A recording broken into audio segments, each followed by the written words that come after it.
So one of the things you might want to do once you've got a project up and running is change metrics from some of its standard project preferences.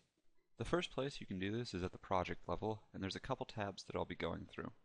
All of these tabs are being shown in version 4.5.1 and may have been updated slightly since this video was made. The first tab you're going to see when you click the project is going to be the Project Information tab. Here's where you can set a lot of your basic information for your benefit. Up here you can include things like your name and description, the location and reference here.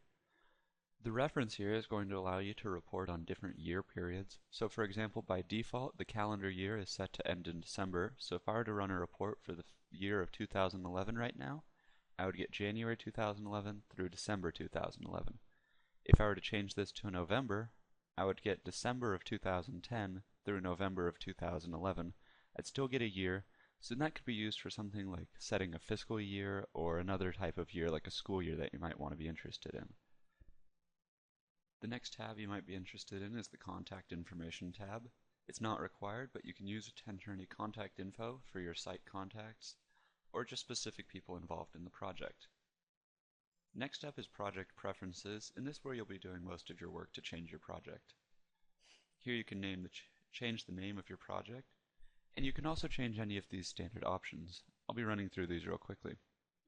First, a note, if you're a Metrics 3 user who's recently updated and imported a project from Metrics 3, don't change any of these preferences, as it's probably going to mess up something in your project and you don't want to do it.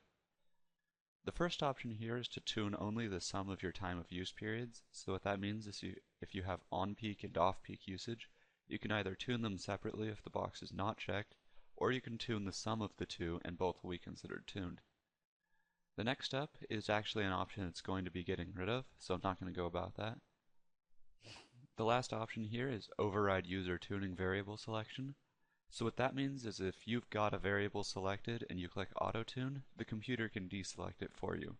It's a little easier to show than to tell, so I'm going to show you real quick. If you go down to your meter, go to your tuning tab. As we can see, this is demand, and it tunes to cooling delta T. If we look at the outdoor temperature, it's a pretty good trend right there. We know it doesn't tune to heating, but say I've selected heating delta T, and then I click Auto Tune. I click yes on this, and it's deselected my option to tune to heating because it doesn't actually work. If I were to go back to the project preferences though, and take off that box, go down again, and leave it as heating delta T, and click Auto Tune again, even if I click yes, it's not going to override my choice, even though it's not a good fit. So if you really want to make sure that you're including a variable that you've got, you can deselect that, but I'd recommend leaving it checked. Next up is Max Delta T Demand Tuning. You can use this to tune your demand meters to the max of the heating or cooling degree days in the period instead of the sum. This works better for some meters, but usually it turns out to be the same as it was originally.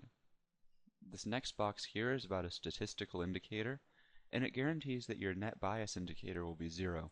I recommend leaving this checked unless you have a really good reason not to.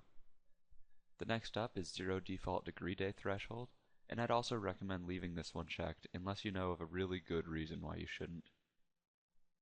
One of the other options here is to save your project as Metrics 4.4 compatible.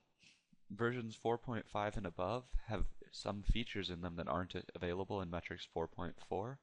So if you've got this box unchecked, you can access things like the monthly minimum bill entry, but you can't have those in Metrics 4.4, so checking this box will disable those options for you and allow any coworkers who are on older versions to still view this project.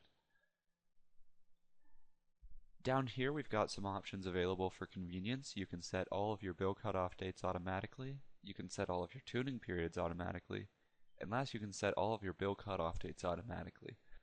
I'd recommend using this as it tends to make setting up your project a lot easier. If you want to know how Metrics decides your bill cutoff dates for you, if you mouse over you can see there's some text and it'll explain how the choices are made. The next tab are the tuning requirements. This is where you can change what Metrics considers to be a tuned meter. These are all the default options, and I wouldn't really recommend changing these. If you're not sure if you have, you can just reset them to the default values here. There's one more place that you can go to set your project options, and that's under the Options menu. If you go to Tools, then Options, you can select things like your units, your default currency, whether or not QC is displayed on startup, and whether or not you're showing decimals in the bill register. You can also do a little more in-depth changing of your tuning preferences. I really wouldn't recommend touching this unless you know exactly why you're doing it. That's about all the options you'll be needing to edit your first project, so thanks for joining me. If you have any questions, feel free to call. Thank you.